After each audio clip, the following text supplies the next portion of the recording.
Cookie Entertainers and Cookie.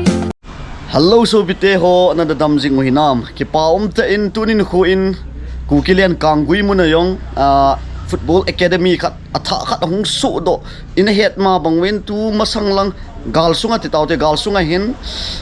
eho kangui Kukilian na ta achapa ho khanto machal na ding le gamle nam khanto machal na ding in football academy khat Sadar Hills football academy ti hi atha li khat hi ta achapa zaum ta su pipau izat ni nammi ke ba pin pu na lai na nei ta tha khat SHFA ki ti academy khat hong phu do hin ki pa om le jingin hi se chu lovin hi chi e ho lang kangui area lang Kukilian langa hin football academy thum ine ovin hi chu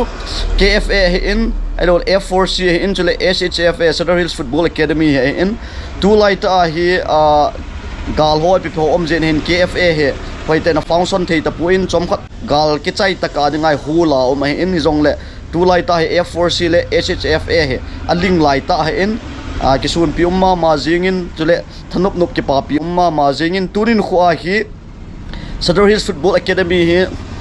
chi kangui mun ta ki ball jingka ni la practice che chule adang dang yong ki ball he in chi se chu lovin Sadar Hills football academy hin kangui Kukilian mun ta in SHFS tour khat yong hong ovin hi chi muna hi EPP ki muham ai lo le football materials hin ai lo le sports lang hin ipilang yong le EPP ki muham ti hi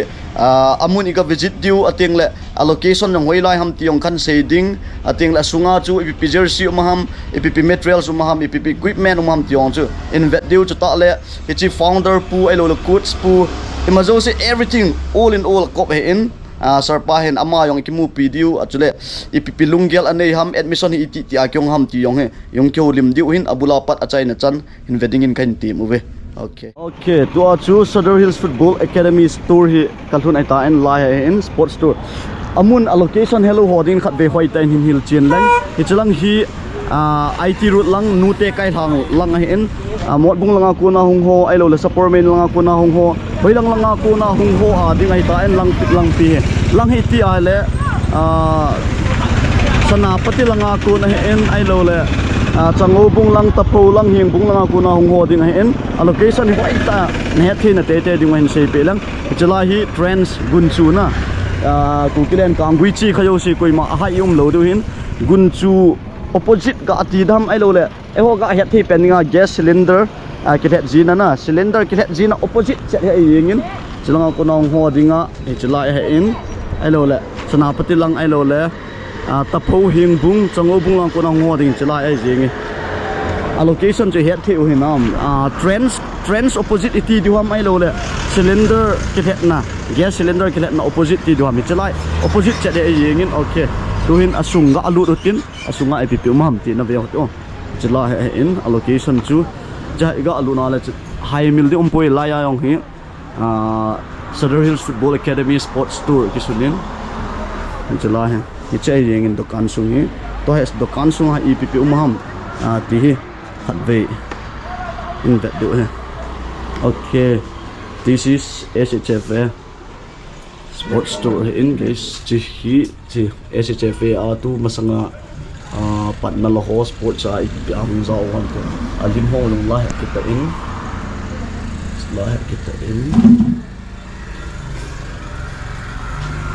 okay chi laya to hi sarpa SHFA founder pu coach pu chale imajo si all in all ko pen na sarpa salam nga bol to okay ke pa me chi SHFA hi iti an ho no tam sarpa academy ho academy mo ye 2024 rồi 2024 okay ning kumana ai le adang dang EPP sei masangina sarpa ichi tour sunga hi EPP umaham ai lo le budget hi izana kuna izan ham ti hoina nangin neu khat ning sei pi le sin ke pa amen ti chilaya hi jersey adang dang ho yong umahim chata le adang dang ho ti daw tin tu lai ta SHFA chi ho kangui Kukilian muna eho store ai lo le ta chapa ai lo le pam jersey yong umahin cho hena sarpa hen sei ma sa pen na chun cho he kui na ki cho thiam ai lo le aman iza za ham toy neu khat nim sei pi tem ji SHFA fans na zo si dinga hen na okay le abona he le eho store hi te hen sponsor hen na chon le la ya hi club ครบติ get here or Pahun na. Okay. Sponsor in. It's here. I get SSF fans those na. Pero SSF idam support those. It's what they price we ale 700. 700 na. Abona aman ki bangham. Yeah, abona ki bangham. Okay. Hoi the mama guys apun ho ma ve. Oya hoi the he chi. Chong hoi ta ki print a cost to ki to ilo la chi ta chapa ki to ram.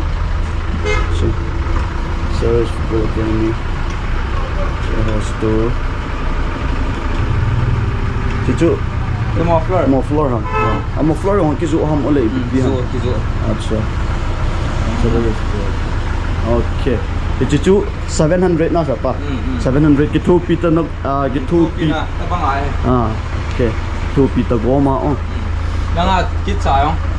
Tabang ai om na. Anewa na. Jersey half pen Puma. Okay. Half pen Puma. Chile che SHF jersey se lo adang ho yong na. Adang ho club ho hin ai lo le. Player version na om na. Quality aman thom yong aman tam yong. Chi Laya store sunga jersey mo hi quality ai lo aman bai pen hi zat man umaham. Aman bai pen ni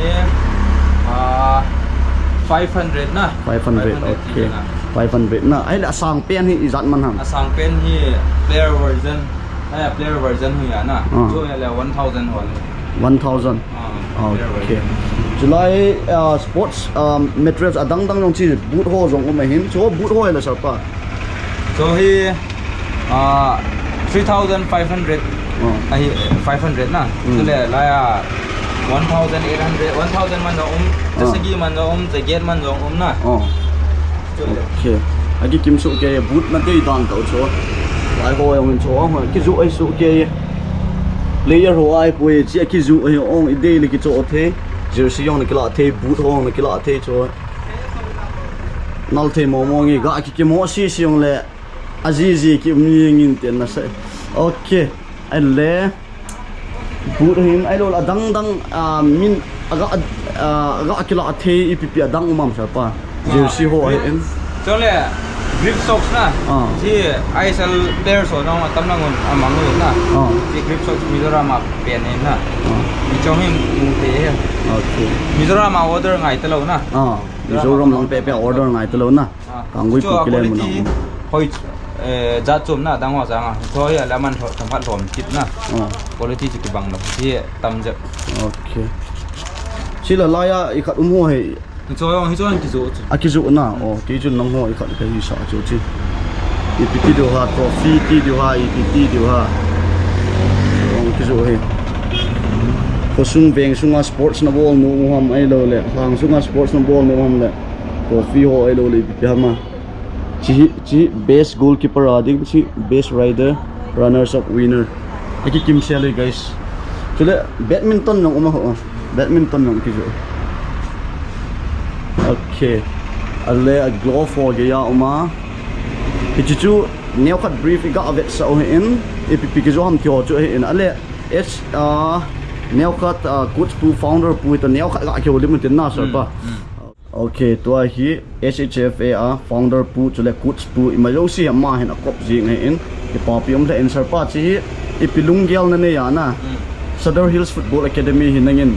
nahin pu do ham ti neo khat na lung gel nen si pi ken bo Sadar Hills Football Academy kain ball na lo hi ele eho gamsunga tinga na atia Sadar Hills sunga chapang te ho na ti ama hon jong ni che academy akon a career aki sip na theiling wa na so gel ko na dala kahin ball in jong le ai the kha in to a he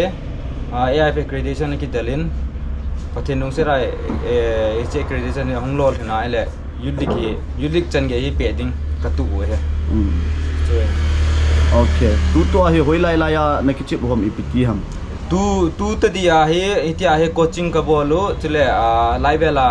tournament na tournament mo he ka participate we coaching ho iti ti ni thum ke am ai lo le jing ka ni tha abu hi ham ipt he coaching hi tu ta dia he center ni ka ne na khat hi kang ko pi hin khat support me na na kang ko pi lam hi ai ale jing ka pung nga ma khaya ko na pung sigi ma khai na ta bo do chule support me na lang hi นี่ละ 230 aku na ho 5k 5 กองปีอาเฮจิงกะลังฮิอาซัพพอร์ตเมนอาจิงกะลังนะอันนี้เนี่ยให้นักกบตูเลจีฮัม นี่อันนี้ไอ้กบ โอเคไอ้เลตัวมีตัมปี HHFA อาฮิหงเจ้าท่านมอมเมนนะแอดมิชชั่นอีตีเลกหงหามอีปีตีฮัม tu admission here tu ai cái hon lại ta hiện na chỉ là new season training here tu la aban hafta ho na date 10 date 11 về là hon cái bản đi ok me me admission chỉ lại ta me date is like pandem date 10 này lo 11 date 11 ho là hon cái bản so pite ho koi da bang chi HHFA academy a tha join num training new season na he a tha zaw no ma le second week na me second week date is anti ta sa pa date 11 date 11 na date 11 la ki panding in form ho la hoi lai la iti form hi chỉ là chỉ muốn này na chỉ store to office da na cái này na lại aku ta bang form kila anu mong len mi ne kat azau num na chahe chỉ dukan na nam kila okay HHFA academy a chi football academy azau no ma le chi HHFA store he form ho hin ai lo le sarpan ananga ding hin ho na ki hu tu wa na joining the he ti ga se in ai le ma ba na he na sarpa I chana pan la HHFA he ma pui di na lungial umam ma ba na to ki sei banga so to AIF aku na accredited ki hi ana ai le youth league lang ho chu pe ding chu ai le chi HHFA a hi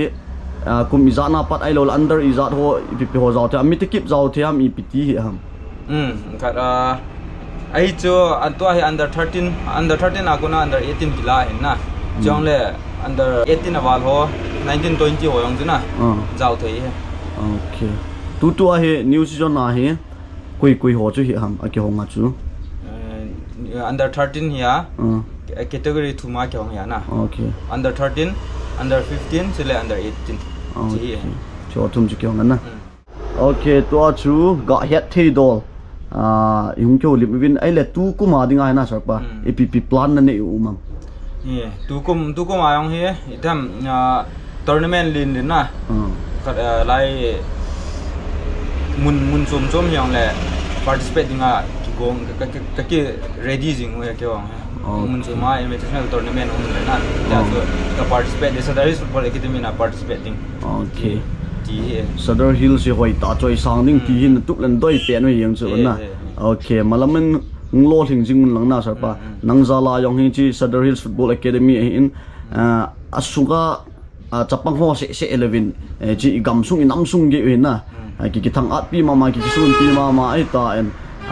hoi ten hin ball lang hung khang to jing hung ma chal jing ti chu neu khat ka ga se no me na sar pa ai le mi pi ho he dinga na ga se no mi pi mam last message a dinga ha na mi pi ho Sadar Hills Football Academy iti ato sot dingwa na de ham ipidam na lungyal neu khat mi pi ho he dinga na de um ga se henge support ki le mi pi te support ki ngai chama main chile thale junga pangjaw lo hon jo tauna nin pan hon lang ki tho ko mu ten hi chi Sadar Hills Academy hi choi sang te ke ho dong ki ha bo ti chu okay ba me chi chu in so piol na te ho chi Sadar Hills Football Academy a hi thale junga hi bon wai pan thelo hin amo he chapang cha under 13 15 18 to hi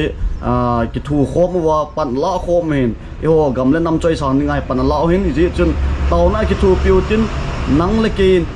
support ball chiu tin chi Sadar Hills Football Academy hi sang ta le gamsung namsung mi pi het te ding sang te endom sang te ti chu a chai na pe na request kan ball in okay tunin ko chi Sadar Hills Football Academy store advertise ai lo le thang mi nammi pi te he dinga ga sap phu nau hin tin ai lo le coach pu founder pu to ki mu tu nau yong le chan chun ngau tin su piu le nau te ho Sadar Hills Football Academy hi support jing utin nang le ke za la khan tong ma chal jing uti ti chai na pe na ka se okay thank you video abula pat chai na chan hin video jo se chung ke pa thu kan se ole ong